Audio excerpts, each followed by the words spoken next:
Welcome to Fair Game. I'm Kristine Leahy. My guest has worked in several professional sports leagues, including the NFL, NHL, and MLS, where she was instrumental in the hugely successful launch of the Los Angeles Football Club.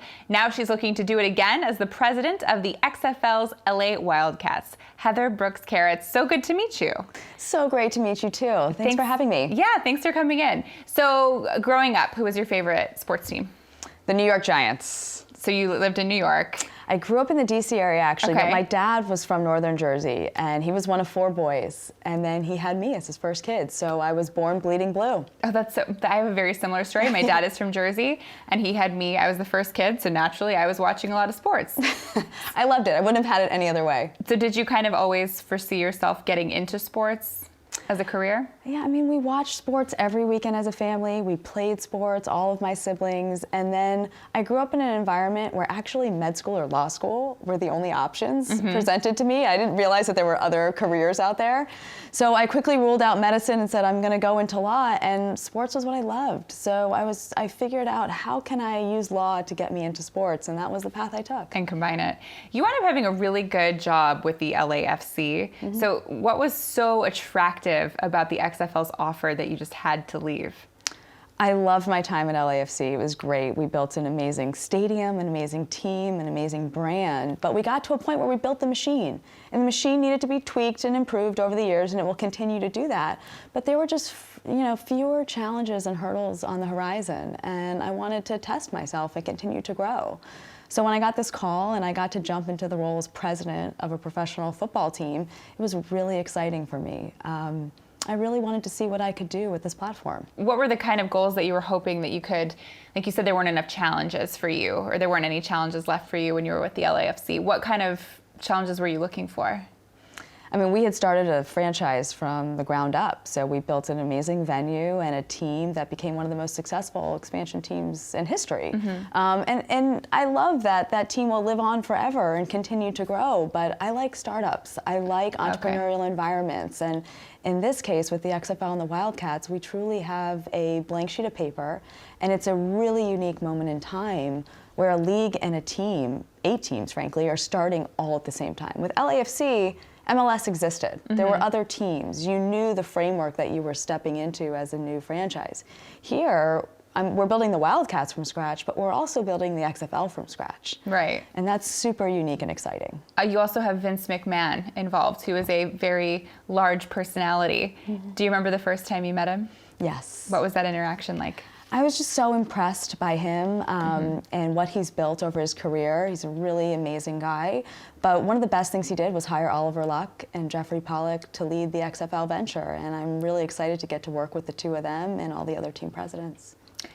There's probably a lot of ideas on how you could make the XFL really new and exciting. They've tried it before. It didn't work out. So what is the craziest thing that you've heard, the craziest idea?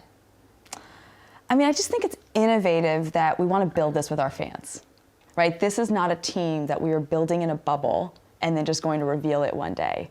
It really has to be a collaborative process. And yeah, but you must have gotten like some crazy people being like, you guys should bring out a rock band at halftime. Like, what's the crazy things you guys have? I think Coach Moss has actually brought the craziest idea my way. He wants like some lions and tigers like in cages on the fields. I like that. Right, to celebrate the Wildcats. So I told him I'd have to work on it. You would consider it? Of course. What do you think is going to be really different? About the game? Yeah. Yeah, I mean, everything we're doing is about thinking differently. If we just copy everything else that's been done in the past, I think we'll fail. So we have to really think outside the box. We're doing that on the field by exploring new rule changes. We're doing that in how we're building a team from scratch and inviting our fans and partners and media partners into that process. And then most importantly is working with the community and making sure that this football product really has tentacles into Los Angeles and our other markets where we can make a difference. How do you do that? How do we do that? It's really, we have to start from the beginning and be true to our brand. So recently, we actually announced our first community partner in LA with Los Angeles Unified School District.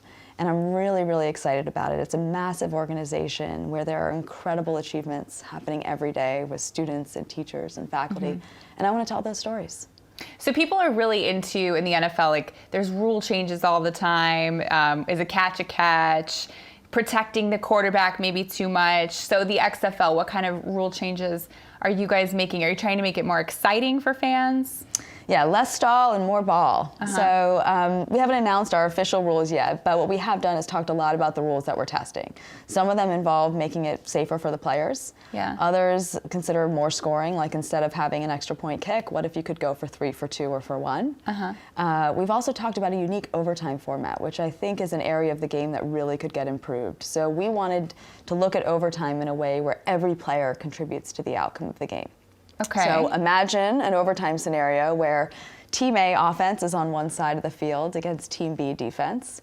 And then on the other side of the field, it's Team B offense against Team A defense. And they line up at the 5-yard line and try to score. So Team A offense goes first. They try to score. They score. They don't score.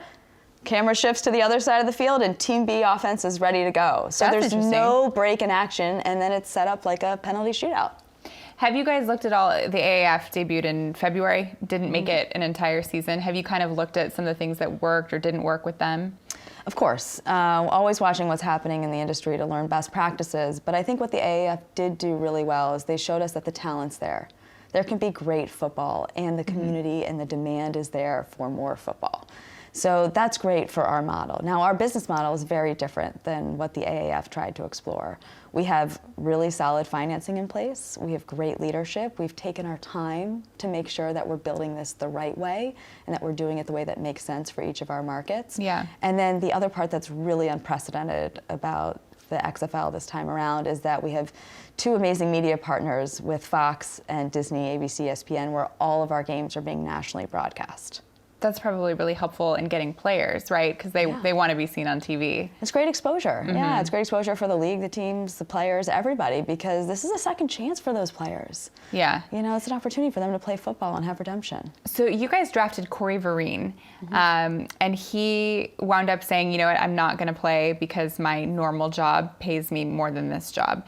Is there a concern at all about losing other potential players because you can't pay them similar to what he could make on the street? No, I mean, we're not concerned about it. I wish him the best. He's got to make the choice that makes sense for him, and we're building a great framework and league for players who want to play in this situation, and I think it's going to work out really well for them. How do you guys determine like what his salary should be? I think it's a process. We've worked a lot at the league level to make sure that we're building something that's going to last for 100 years. And we're doing that. And it makes sense for these players and for our league to make sure that it's a sustainable business model. So there's some big name players like Antonio Brown, Colin Kaepernick, who are available. Are those names that you talk about? We're not interested right now in them. And you know, Why not? we've talked about it, but it's not the path that our league is going to take at the moment. Can you tell me why? I'm going to leave that all to our football side. Okay. And Coach Mosh, general manager.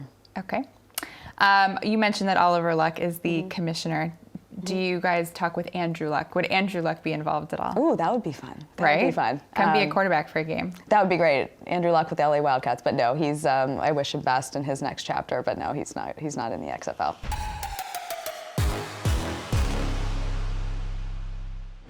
Check out our YouTube channel, FairGame on FS1 to catch all the best highlights of our show. And don't forget to hit the subscribe button so you never miss an episode.